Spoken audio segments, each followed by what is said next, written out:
Hello everyone, I am Sarita Rawat, Assistant Professor, School of Pharmacy, Suresh Gyan Vihar University, Jaipur, Rajasthan. Today we will start our next lecture on emetics and antiemetics. It is your topic of pharmacology. So we will start.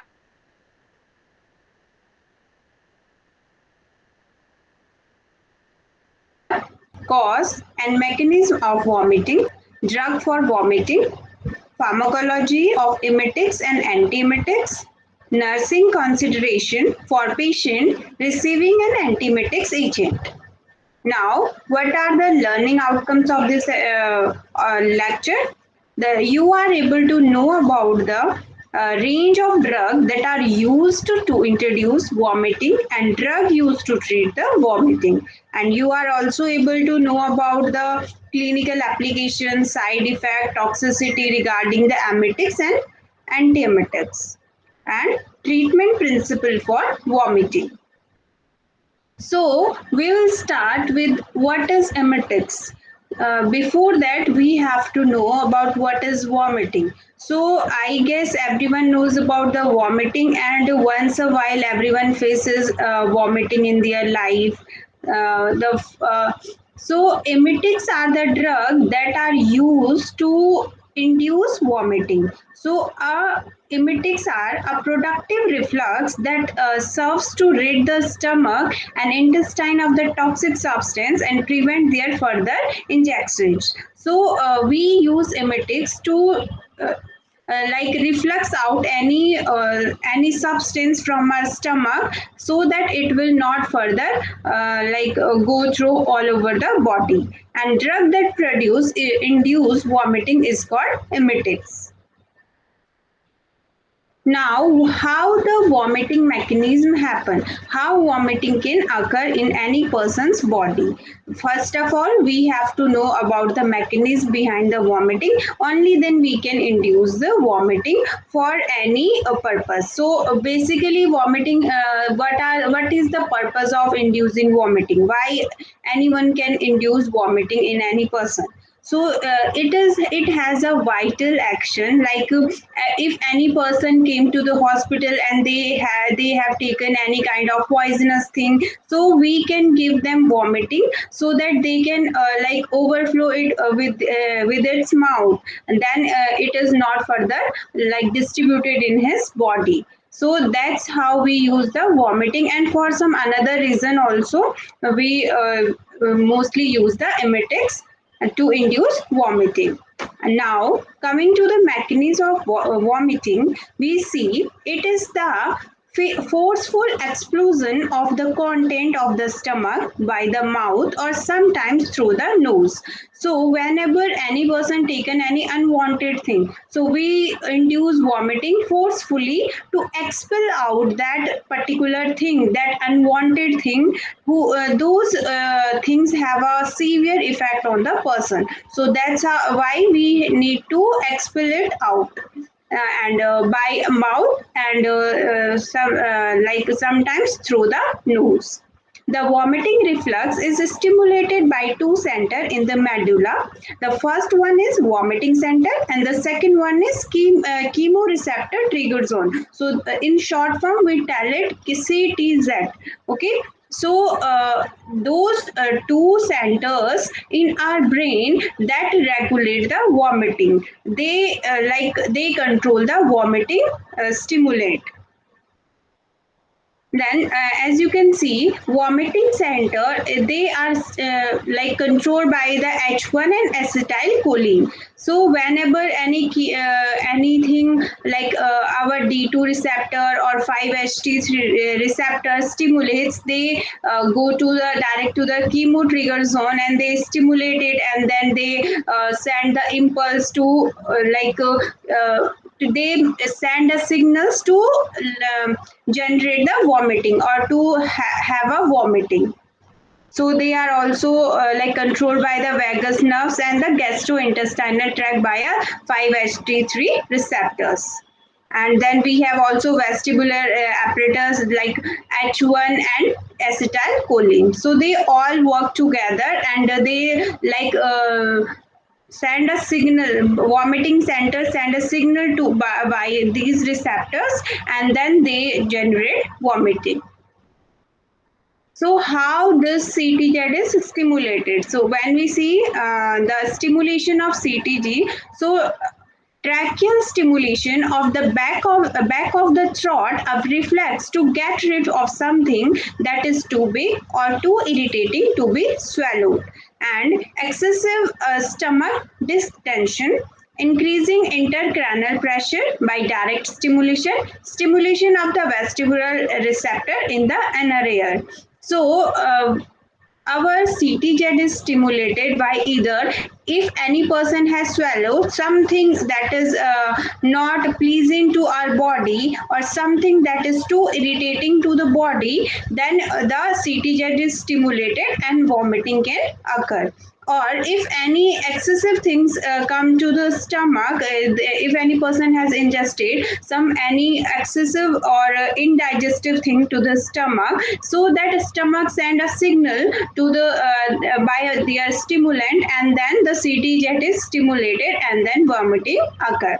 And the another, increasing of intracranial pressure by the direct stimulation, it can stimulate the CTZ chemo trigger zone, and then the it will cause the vomiting. Or the another stimulation by the vestibular receptor, that is our cranial nerve, and then that is in our inner ear, so it can also stimulate the CTZ. Then intense pain fiber stimulation, they can also stimulate CTZ. Then direct stimulation by various chemicals like inducing fumes, certain drugs, and the debris from the cellular death. So when we take any kind of like chemicals which are not very pleasant, which are not very good for the body, or when we induce any fumes, we take any fragrance from any fumes, it can also stimulate the CTZ, and then vomiting can cause. And certain drugs also, they can also induce the vomiting, like some drugs side effects also cause the vomiting, like chemotherapeutic drugs, so they induce whenever any person take it to cure cancer, so they can also stimulate the CTZ and induce the induce vomiting. So CTZ is stimulated by several different processes and initiate a complex series of response that first prepost the system for vomiting, and then cause a strong backward peristalsis to rid the stomach and its content. So whenever the CTZ is stimulated, several different processes also initiate in the complex series, and then it causes a strong backward peristalsis movement, and which make the stomach content to reflux out from the mouth, and it can cause vomiting. Now, coming to the classification of emetics are those drugs who can cause vomiting. Okay, so we have classified emetics into the various categories. So first we have stimulants of CTZ, those drugs who stimulate chemo trigger zone. So we have ampomorphine and morphine. So these are the two drugs that comes under the stimulant of CTZ. Then we have irritants of gastric mucosa. So the another mechanism we can we can stimulate the vomiting is by giving the irritant of gastric mucosa. So whenever we give this kind of drug, the gastric mucosa will be irritated, and the peristaltic movement will backward, and then the food will come out, or the gastric will irritate and it will come out from the mouth. So we can give the mustard, sodium chloride, for irritants of gastric mucosa. Then we have the some drugs, those can act like both of the mechanism, and those who can stimulate the CTZ and the and irritate the effect of gastric mucosa. So those drugs who are having the both the action simultaneously. So we have digitalis. For this, for example, we have digitalis, and we have ipecacuanha. Okay, so these are the classification of anti-emetic drugs. Now, when we come to the apomorphine, it is obtained by treating morphine in the HCl and morphine derivative semi-synthetic. And what is the mechanism behind the apomorphine? We can see it produce vomiting in 5 to 10 minutes and after administration. So it is a morphine derivative and it is a semi-synthetic, like we can say semi-synthetic morphine. And the dosing for apomorphine to induce vomiting is 2 to 4 mg. And the route we can use it by subcutaneous SC and IM intramuscular. Then we have another drug that is mustard. Mustard is like very common household thing. So it is a household remedy to induce vomiting. It is safe and easily available. So as you can see, every person, almost every Indian family has mustard in their kitchen. So it is used as a house remedy also for to induce vomiting, and it has very quick action. It is a volatile oil, and when we see its dosing, so we can use it for 1 teaspoonful with water. And we have ipecacuanha. Ipecacuanha, it is obtained by the dried rhizomes and root of Caripeaceae ipecacuanha, from which it derives its name. Okay, so it is a commonly available in a syrup, and we use its dosing into 15 to 20 ml, and it induces vomiting within 15 minutes. So it which is also very fast. Then, when we see the contraindications of using emetics, so we do not use emetics in hernias. We do not use it in severe heart disease and peptic ulcer disease, pulmonary tuberculosis, CNS stimulant drug poisoning. Whenever any person is suffering from like petroleum poisoning and kerosene poisoning, we do not use emetics to prevent these kind of this kind of disease. And if any person is unconscious, okay, they are not in their like well-being, if any person is unconscious, so we do not use emetics to cure them. So these are all the contraindications for emetics. Now, list of drugs which induce vomiting. So we have some drugs that can induce vomiting while we are taking them to cure any other medical conditions or any other disease. So these are the list of drugs which induce vomiting, or we can say their side effect is also included vomiting. So the first one is anti-cancer drug. Anti-cancer drug most commonly cause vomiting in the patient those are taking drugs to cure cancer. Then we have apomorphine. Apomorphine is also induced vomiting. Then chloroquine and quinine, and datilazine, matine, ergot derivatives, erythromycin, tetracycline, fluoroquinolones, metronidazole. So these are the drugs which induce vomiting. Now, coming to the anti-emetics. Anti means to counter the effect of emetics, like those drugs who prevent vomiting or drug that prevent vomiting. So, anti-emetic drug or anti-vomiting drug are those drugs which is responsible for prevention of vomiting. So, we take these drug, anti-emetic drug, to prevent vomiting. So, if any person is suffering from vomiting or some kind of disease, vomiting, so we can use antiemetics to cure them. Like in cancer patient, if the side effect of any drug is vomiting, so we can give antiemetics to cure them.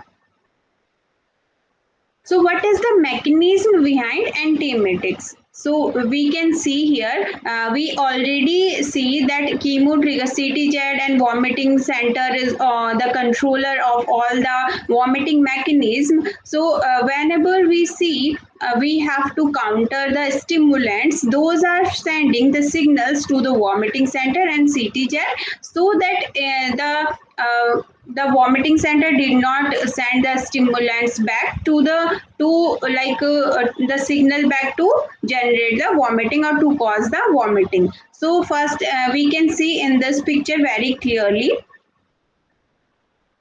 So this is the higher cortical center. The first you can see in the middle, this is the vomiting center, which controls all the stimulants, all the signals of the vomiting. Then as you can see, this is the stomach, small intestine. So if any person is going through the chemotherapy, surgery, radiology, treatment, so it may be chances that the person may be suffer from the vomiting. So if we take 5H3 antagonists, so they block the signals to go through the vomiting center, and it will not cause any kind of vomiting then. Then as you can see, chemo trigger zone area. It's a when any person is going through chemotherapy or anti anesthetics, and any person is taking opioids, so they can they can it can generate the, it can send the message, or it can send the signals to generate the vomiting. Okay, so we can give, so we can take antihistamine antagonist or muscarine antagonist and dopamine antagonist to cure from the chemotherapeutic, anti-asthmatic, or anti-opioids generate vomiting. Okay, and then when we see in the higher cortical center, this is the reason where the memory, fear, and anticipation can controlled by the mind. But whenever any person suffer from fear or anticipation, so they can generate the, they can having the vomiting like sensation because of consciousness, because of fear. So we can take benzodiazepine, and it can inhibit the it will inhibit the stimulation, or it will inhibit the signal that are coming to the vomiting center, and then it will reduce, or it will balance the vomiting signal, and then vomiting will not occur. Okay, so this is some common mechanism behind vomiting, mechanism of action of anti-vomiting.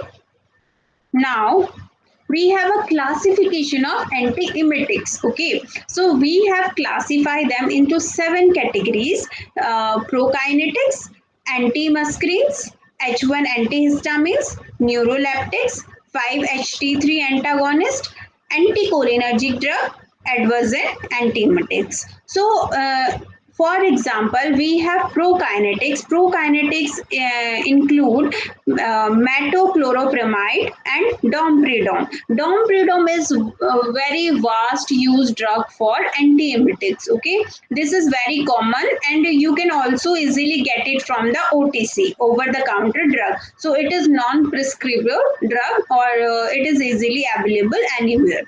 Then we have antimuscarine, hyoscine, and malozine. Then we have H1 antihistamine, which include promethazine. And then we have neuroleptics. Neuroleptics we have chlorpromazine and prochlorpromazine. Then we have 5-HT antagonists. We have ondansetron and granisetron. Okay. Then we have another category, anticholinergic drug, which include hyoscines and dichromomine. Okay, then we have last category, that is anti-adjuvant antiemetics. Okay, So, for example, we have cannabinoids, we have benzodiazepine, and we have dextromethasone. So, these are the adjuvant antiemetics. Now, coming to the prokinetics, now we will go through the detail about these antiemetics, the mechanism of action, the side effects, the use, the clinical features. Okay, so starts from the prokinetics. We will see these drugs which promotes gastrointestinal motility and quicken gastric empty. Okay, gastric empty means these drugs easily stop the vomiting. These drugs promote gastrointestinal motility and quicken the gastric emptying rate. And prokinetic drugs are block they work as by blocking the dopamine D2 receptor, and it produce anti-emetic action due to blockage of D2 receptor in CTZ. Or we have already discussed that CTZ is very important, part to control the vomiting or vomiting sensation, vomiting signals. Then, when we take prokinetics, it is blocking the D2 receptor, which is sending the signals to the CTZ. Okay, when the signal is blocked, so there will be no vomiting. Vomiting message can go, and it will not cause any kind of vomiting in the person. Also, it also act by enhancing acetylcholine from cholinergic neuron in the gut. So, metoclopramide Regan is the example of prokinetic. Raglan is its brand name. So, it is available like this in the marketed form. Now, it has both central and peripheral effect. In central, it blocks the dopaminergic receptor, and in peripheral, it increases the gastric emptying dose in 5 to 10. So when we see the use of prokinetics,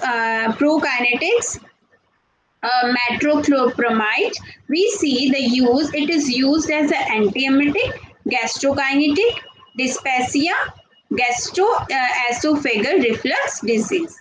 And the side effect of metoclopramide is sedation, dizziness, loose stool, muscles dystonia, and galactorrhea. Okay, so it can cause these side effects.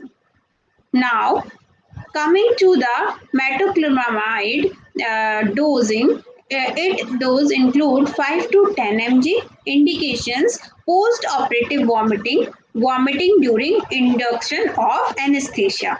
So it is mostly used to those patient who are going to the who are going for surgery or any kind of medical process, and it is also used in post-operative vomiting. Like if any person go through and the surgery, and then they come after coming to the in their conscious, if they are having some vomiting sensation, so we can take it as a post operative measure to stop the vomiting. Or we can also give it like vomiting during induction of anesthesia. Then the side effect, it includes the side effect restlessness, drowsiness, dizziness, and dystonic reactions. Now, coming to the domperidone, the action of domperidone include it block the dopaminergic receptor in the upper GIT, upper gastrointestinal tract. Dose includes 10 mg, 30 mg tablet, 1 mg per ml syrup.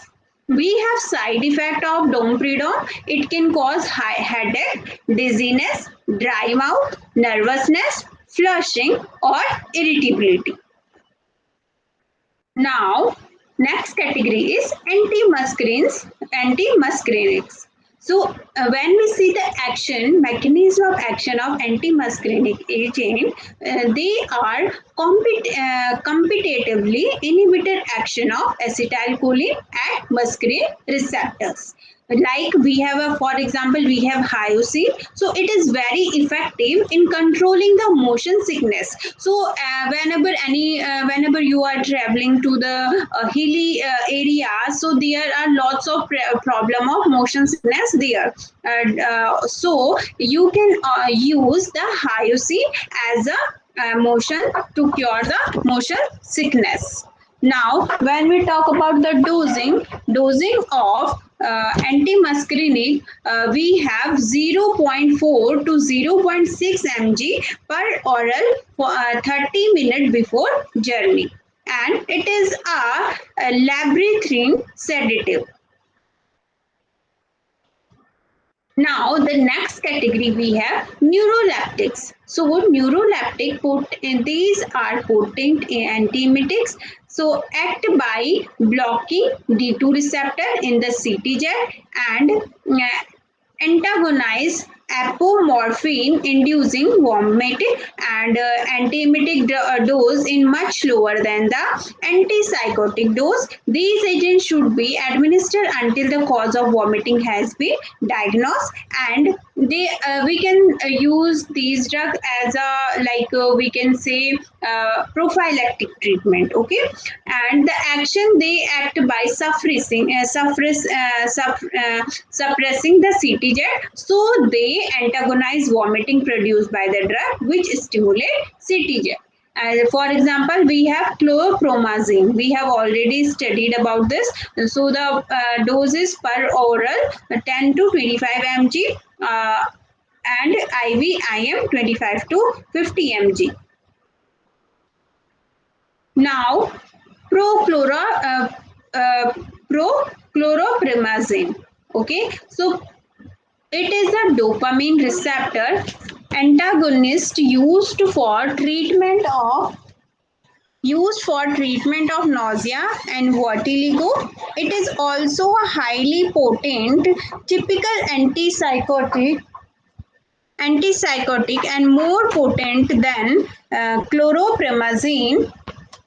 So it is used to treat migraines, headache, and antipsychotic. It is used in antipsychotic patient also, and the side effect include is drowsiness, difficulty falling, dizziness, increased appetite, weight gain, dry mouth, blurred vision. So this is all about the prochlorpromazine. Now we have 5-HT3 antagonists. When we talk about the 5-HT antagonists, so 5-HT3 receptor antagonists block the vomiting reflex by inhibiting 5-HT3 receptor in the vomiting center, the chemoreceptor trigger zone, and in the small intestine.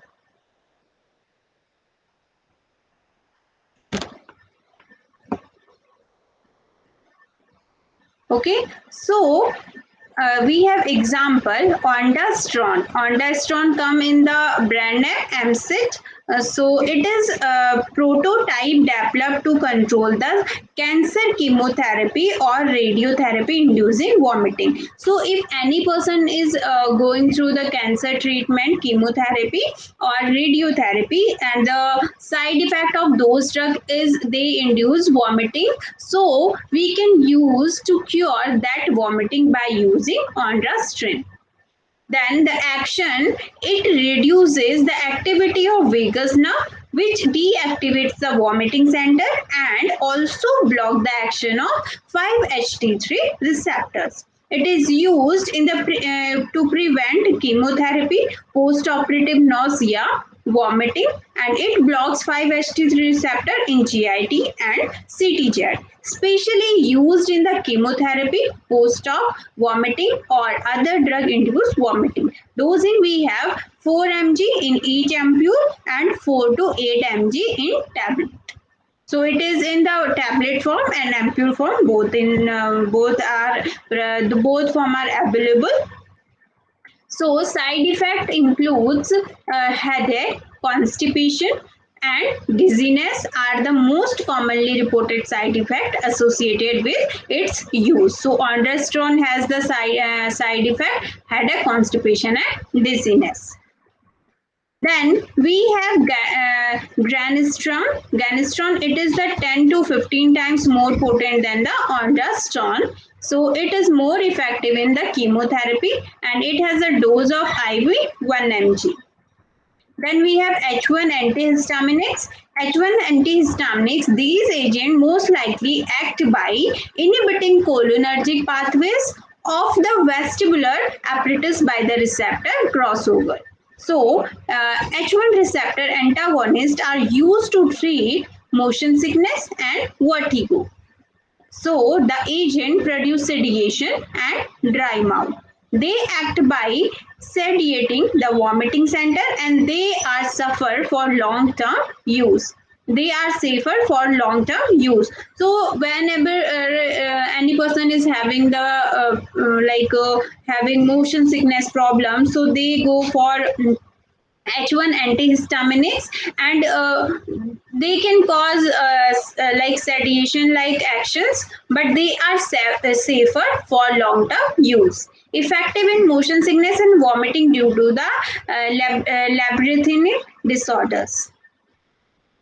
Then, for example, we have maclozine and cyclizine. Then we have promethazine. Promethazine is the first generation H1 antagonist used to antihistaminic and antiemetics. For it comes into the brain phenergrin and promethazine. It indications include sedative, anti-allergic, adjuvant in motion sickness and morning sickness. So we can definitely use it in sedative or anti-allergic or adjuvant in the motion sickness therapy and morning sickness. So, side effect includes of promethazine is respiratory depression and seizures. Then we have the last category, that is adjuvant antiemetics. Adjuvant antiemetics include benzodiazepine, that is Nabilon. It comes into the brand name Nabilon. So it action based on the sedative property. It is weak antiemetics and used as an adjuvant to other antiemetics. Okay, and it is used in panic disorder, seizures, alcohol withdrawal disorder, and then we can the adverse effect also include is conservative effect, and it has a paradoxal effect. It has a reinforcement disorders. Now, nursing consideration for patient receiving an antiemetics agent. So how can the patient can be relieved by the nursing consideration, or how can we manage the patient if they are receiving their antiemetics? So we have to assess for the possible contraindications or cutation history of allergic to antiemetic to avoid potential hypersensitivity reaction and impaired renal or hepatic function. So when any person is taking antiemetics, so we have to check out the history of allergy or allergy to antiemetic to the patient. If the patient is previously suffered from allergy from by taking antiemetic, we have to see that, we have to check that. Then we have to see the impaired renal or hepatic function by taking the antiemetics. Then we have to assess the patient's neurological structure, either the patient is suffering from any neurological disorder or not, or how its neurological activities is okay or it is in normal condition. Then we have to check that include the label of or orientation. What is the, if the patient is conscious or if the patient is non-conscious, what is its orientation and the effect and the relaxes. So we have to check all these things. Then we have to examine the abdomen, including the liver, and we have to check out the bowel sound also of the patient, so that any adverse effect cannot occur to the patient. Then assess the complaint of the nausea and evaluate emesis, note color, amount and frequency of vomiting episode. So we have to check all these things. Nausea is like if we are feeling vomiting like sensation, that is nausea, and vomiting is the another thing. Then we have to instruct the client to avoid over-the-counter prescription. So it can cure all these side effects regarding to the antiemetics. Then instruct the client not to consume alcohol while taking antiemetics. So any person who is taking antiemetics, so they do not have to take alcohol, because it can cause severe side effects. Adverse pregnant women to advise pregnant women to avoid antiemetics during the first trimester, because they can cause some serious congenital effect, or they can cause some serious effect on the baby and the mother itself. Now this is all about your emetics and antiemetics. Coming to the quiz, we have concluded some questions regarding to this lecture. So you can easily answer these questions, because we have already studied about these questions. So we will discuss these questions one by one. So first we have these questions in MCQs format. So you can check it. Choose the correct statement about ondansetron. So we have four options here. It is a dopamine D2 receptor antagonist. It suppresses post-operative nausea and vomiting. It is the most effective emetic for motion sickness, and it is not effective by oral route. So you can see we have studied about the ondansetron. So we can easily answer. The answer is it suppresses the post-operative nausea and vomiting.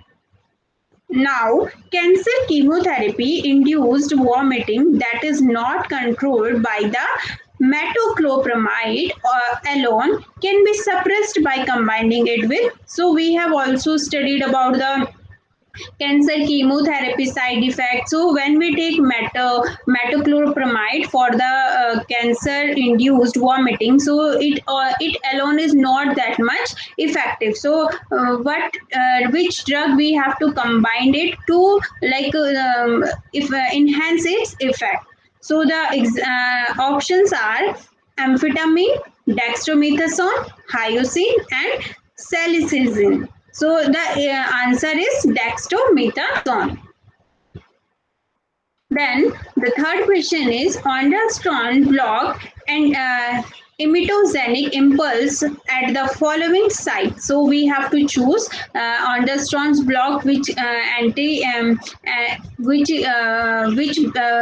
ondansetron block which emetogenic impulse. So we have options: vagal afferents in intestine, nucleus tractus solitarius, chemo trigger receptor zone.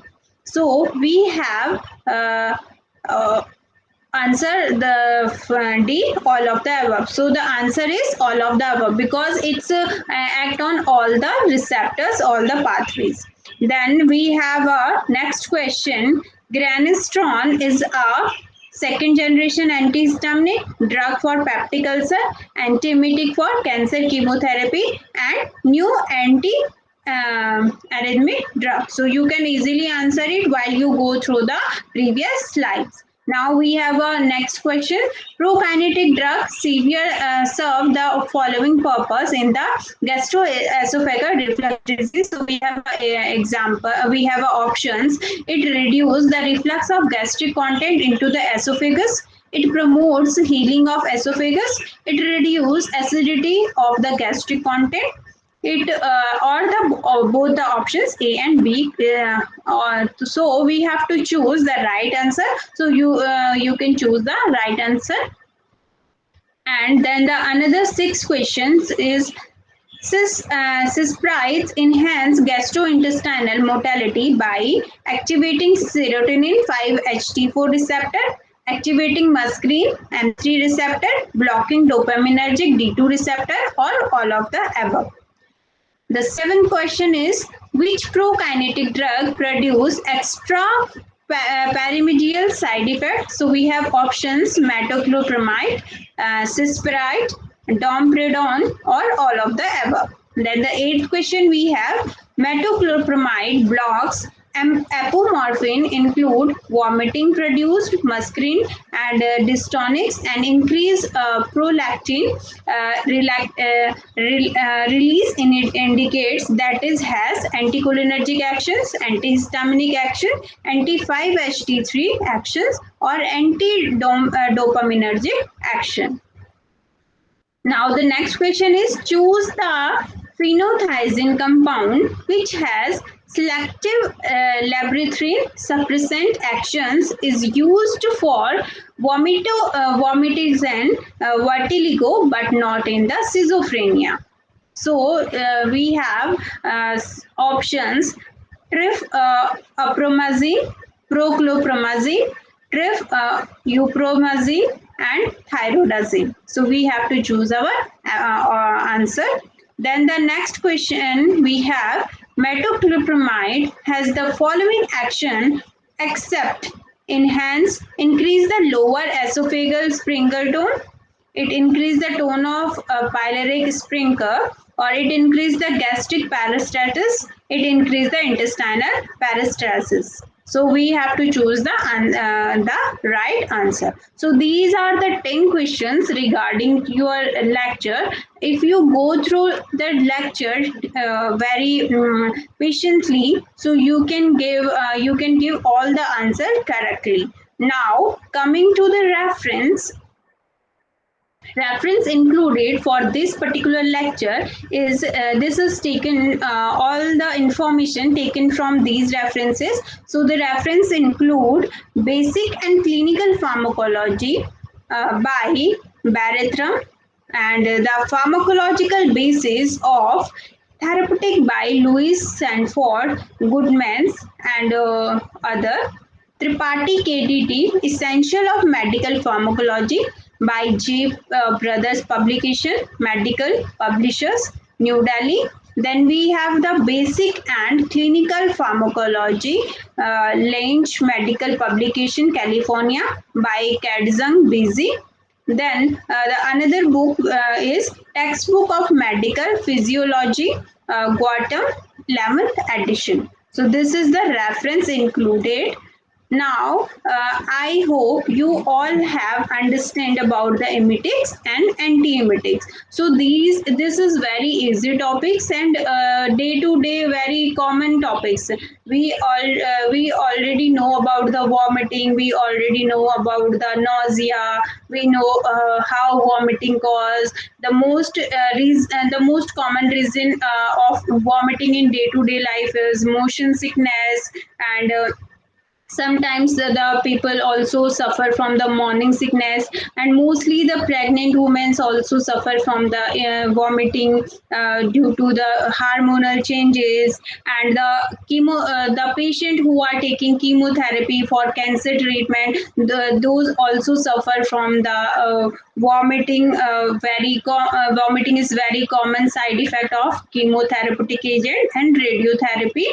So it is very easy to handle these kind of these kind of side effects or these kind of actions of vomiting by giving anti-emetics, or emetics is used commonly in the case of poison. Okay, if any person has taken any unwanted thing that is not supposed to be taken, so they can take emetics, or we can give them emetics to cure from that kind of very harmful action.